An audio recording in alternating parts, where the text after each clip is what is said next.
Hello and welcome back to my channel. Today we're going to be flipping through my 100-day project from 2026, 100 Days of Postcards. So let's dive into this. And hey, if we've not yet met, I'm Brenna Delane, an artist and journaler, and this channel exists to help people connect with creativity.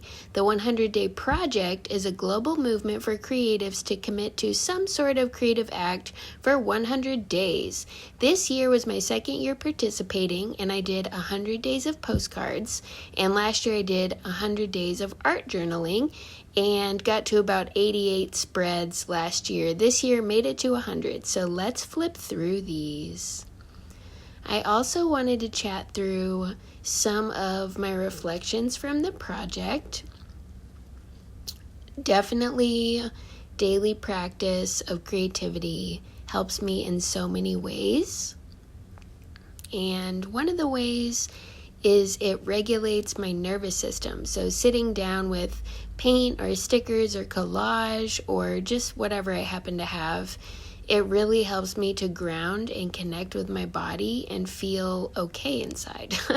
Which I don't know about you, but I always need that, sometimes when things are overwhelming or whatever. It's nice to have a practice to come back to where I can just sit and be and make, and I feel better every time.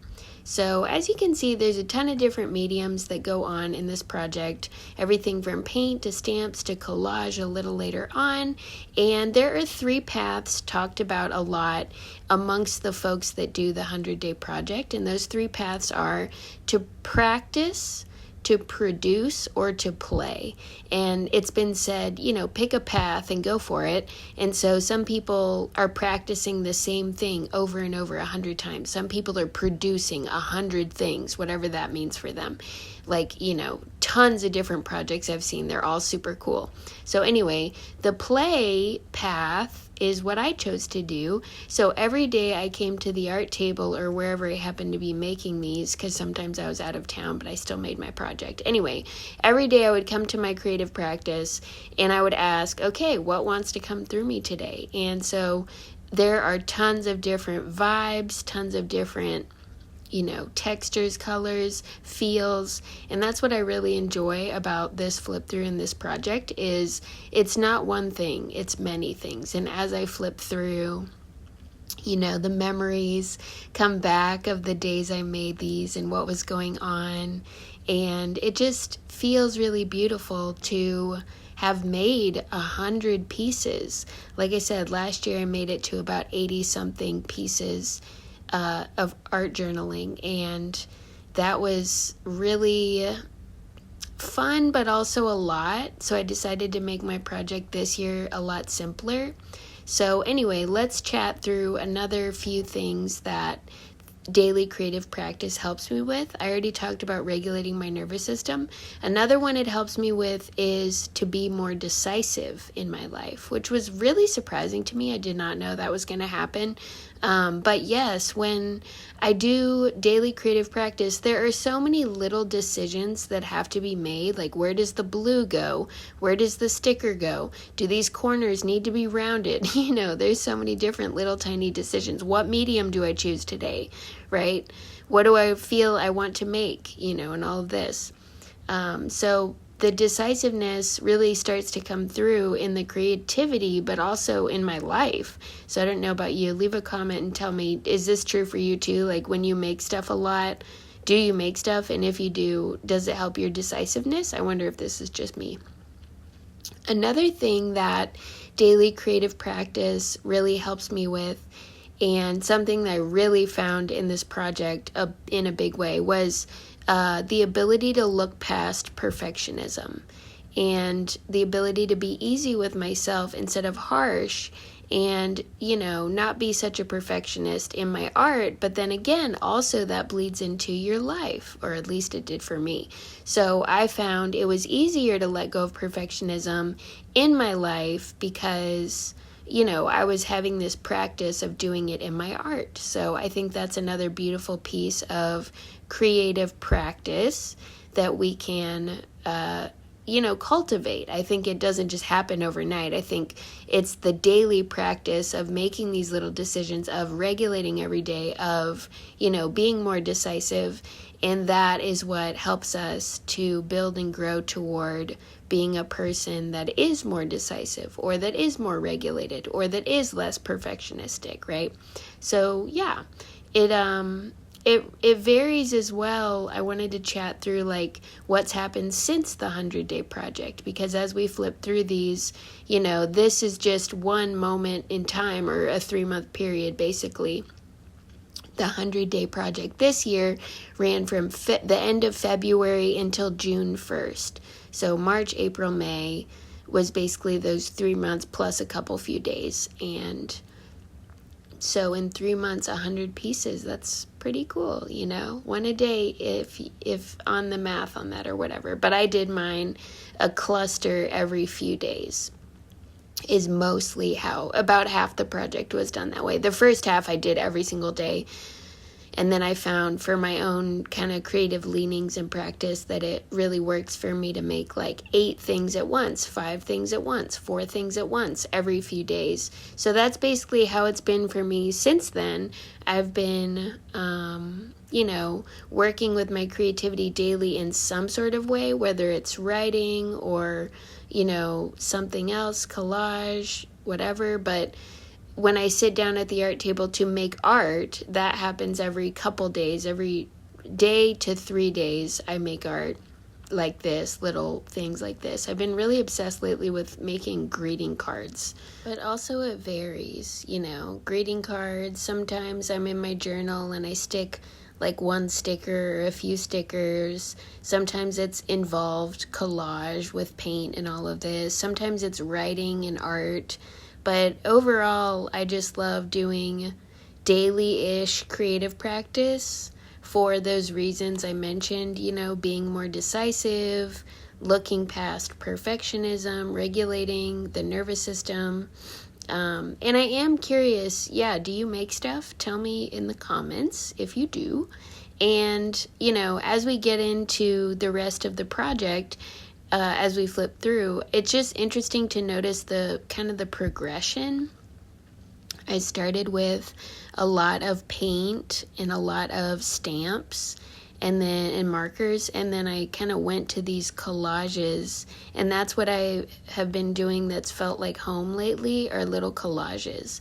And I'll link some supplies below that I like using, but it just has been a pleasure to continue daily creative practice since the project, because I had all that momentum.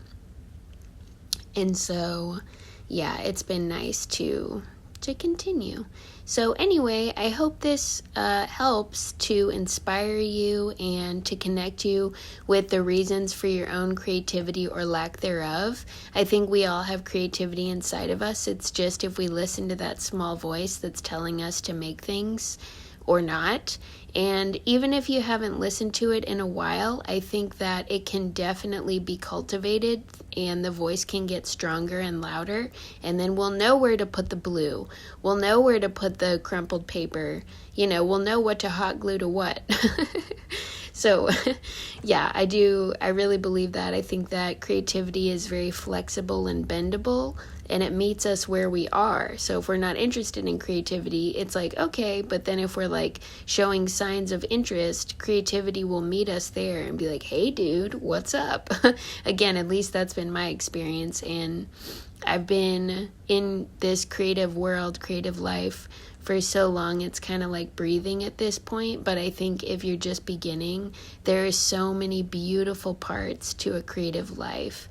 And I could go on and on about that. But one of the main things I want to say with that is you do not have to be an artist to be creative. I think we get a little bit in our head with labels and identities, and if you don't have the identity of an artist, that is okay. You still get to be creative, and you still get to, if you desire to, reclaim your creativity and be more of a creator than a consumer, because we used to be called citizens, now we're called consumers.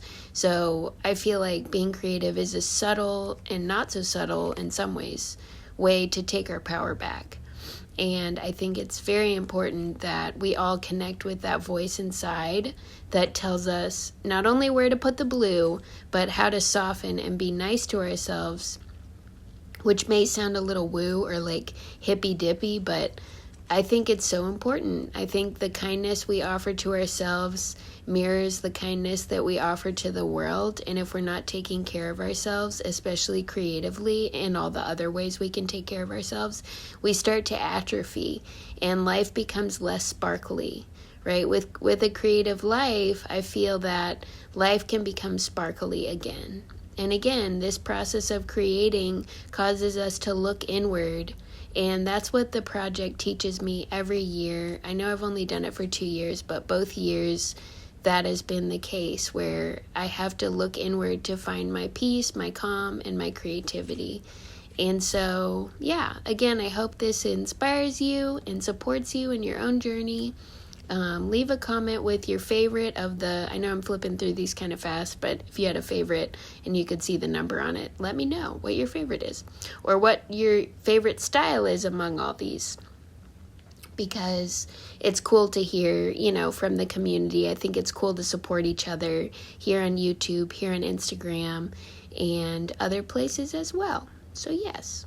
And if you're watching this and you're like, ooh, the 100-day project sounds kind of intriguing, I would love to have you join us. I'm not like the organizer of it, of course. I just participate. There are a bunch of cool organizers, and you can see more at the link below. I'll link their website, the project website. I think it's doThe100dayproject.org, but I will link the proper website below so you can find out more if you are interested. I do absolutely love a good creative container. Last year, I also was a part of the Halloween Journal Challenge in October that Kia Creates did, and that was a blast. I love that one. But yeah, the 100-day project is a great time span because 100 days is both a drop in the bucket and a long time to do something every day or every few days. So yeah, I think if you feel the call, it's definitely worth it to check it out. And again, perfectionism, crumple that up and throw it outside where it can compost, because it's not about reaching 100 finished perfect pieces unless you want to do that, and that's fine. But it's to me much more about the explorations that we can take during this time span. And it's also amazing, y'all, to see the creative community that gets involved with this all over the world.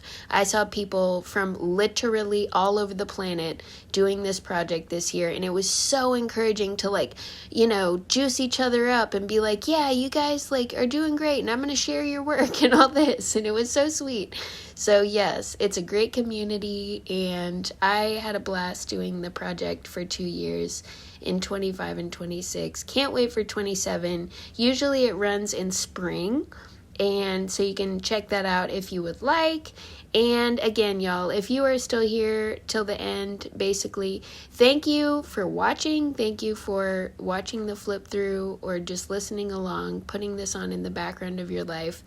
It is a pleasure to have you here. And I can't wait to hear from y'all about your own creative leanings and creative, explorations. Leave a book stack emoji if you made it to the end. I would love to see that, and give this video a like if you enjoyed it. I have certainly enjoyed flipping through this, and here we are reaching the 98th piece. Da da da da. And with these last couple, I just appreciate you, and I appreciate creativity. So I hope you can connect with your own daily creative practice, and I will see you in the next one. So thanks again for watching. Bye!